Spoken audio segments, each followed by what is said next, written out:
Hello students, hope आप सब अच्छे होंगे। मैं आपका फ्रेंड मेंटर गाइड नवीन मिश्रा आप सबका एफएमजी क्लासेस में बहुत बहुत स्वागत करता हूं। तो चलिए क्लास 6 चैप्टर 12 एक्सरसाइज 12.1 के क्वेश्चन नंबर 13 को करते हैं। क्वेश्चन का स्टेटमेंट देखिए क्या है, बहुत ही सिंपल क्वेश्चन है। इस क्वेश्चन में दिया गया consider the statement ratio of width and length of a hall, width by length, B by width by length कितना दे दिया, रेशियो 2/5 का रेशियो दे दिया। ठीक है, ये रेशियो गिवन है। अब बोल रहा है कि कंप्लीट कीजिए क्या इस टेबल को। तो देखिए यहां पे पहला अगर देखेंगे ब्रेड्थ ऑफ द हॉल 10 है। अगर जब 10 ब्रेड्थ है तो लेंथ कितना हो रहा है 25। क्यों? क्योंकि इसका रेशियो क्या है 2:5। अगर आपको चेक करना है तो देख लीजिए पहला रेशियो क्या आ रहा है 10/25 मीन्स ब्रेड्थ बाई लेंथ। तो 10 कितना हो गया, 5 से 5 टू जा 10 एंड 5 5 जा 5, तो रेशियो आपको कितना आ गया 2/5 का आ गया। ठीक है, तो 2/5 मैच कर रहा है। वैसे ही आपको यहां भी 2/5 का रेशियो मैच कराना है और यहां भी 2/5 का रेशियो मैच कराना है। तो सिंपल आपको क्या दे दिया है, विड्थ बाय लेंथ दे दिया 2:5। ठीक है, यहां पे रेशियो क्या हो जाएगा, यहां के लिए चलिए इस टेबल के लिए मैं यहां से एक लकीर दे देता हूं। इस पर्टिकुलर रेंज के लिए आपका रेशियो क्या हो जाएगा, ratio is equals to width by length is equals to 2/5। ये आपको रेशियो हमेशा मेंटेन करना है क्योंकि क्वेश्चन में गिवन है और उसको मेंटेन करते हुए आपको क्वेश्चन कंप्लीट करना है। अब विड्थ के जगह पे बताइए क्या लिखा हुआ है, क्या यहाँ पे कुछ गिवन है तो नहीं है, तो आप विड्थ के जगह पे क्या लिखेंगे, बी ही लिख देंगे। और लेंथ के जगह पे यहाँ पे कुछ लिखा हुआ है तो लिखा हुआ है, क्या लिखा हुआ है 50, तो लेंथ की जगह 50 लिख दीजिए इज इक्वल्स टू 2/5 जो यहाँ पे दिया है।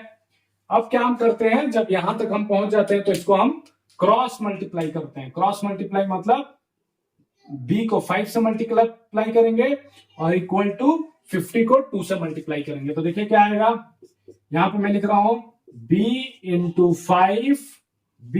Into 5 is equals to 2 into 50। ठीक है, अब b इस साइड में है तो हमने क्या सीखा है कि जब हम b को इक्वल टू के इस साइड ले जाएंगे तो मल्टीप्लाई क्या हो जाएगा, डिवाइड में आ जाएगा। अब चलिए डिवाइड कर लीजिए, 5 10 जा 50, तो b का वैल्यू क्या आ गया 20, 2 इंटू 10 20।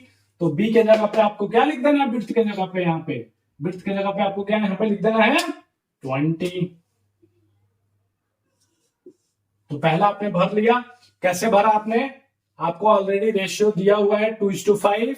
आपने क्या किया, बी और एल को के रेशियो में लिख दिया। बी के जगह पे आपको नहीं मिला हुआ था कुछ भी तो बी के जगह पे बी ही रहने दिया। एल के जगह पे आपको 50 मिला हुआ था, 50 लिखने के बाद आप 2:5 का रेशियो मेंटेन करते हुए इसको जस्ट आपने सिंप्लीफाई किया। और सिंप्लीफाई कैसे किया, क्रॉस मल्टीप्लीकेशन इसको बोलते हैं। क्या बोलते हैं, क्रॉस मल्टीप्लीकेशन। एक दूसरे के साथ क्रॉस में जाता है और मल्टीप्लाई होता है। ठीक है, बाकी यहां पे आपने देख लिया कि ये क्या आ गया आंसर 20। चलिए उसी तरह अगर आपको ये वाले क्वेश्चन को सॉल्व करना है तो कैसे करेंगे, तो यहाँ पे चलिए यहाँ पे हम कर लेते हैं इस क्वेश्चन को।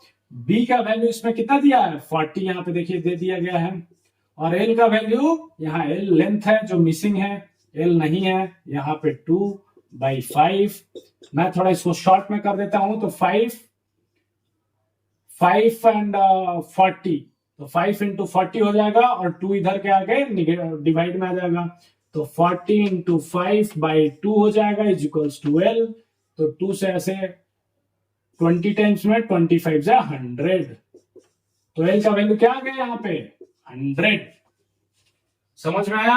आपको क्या करना है, क्रॉस मल्टीप्लीकेशन। यहां भी क्या करना है, क्रॉस मल्टीप्लीकेशन। कैसे, मैंने क्या किया 40 के साथ 5 को मल्टीप्लाई कर दिया और 2 के साथ l को मल्टीप्लाई कर दिया, लेकिन l के साइड में 2 को मल्टीप्लाई किया। अभी 2 को मैंने इस साइड ले आया तो क्या हो जाएगा डिवाइड में।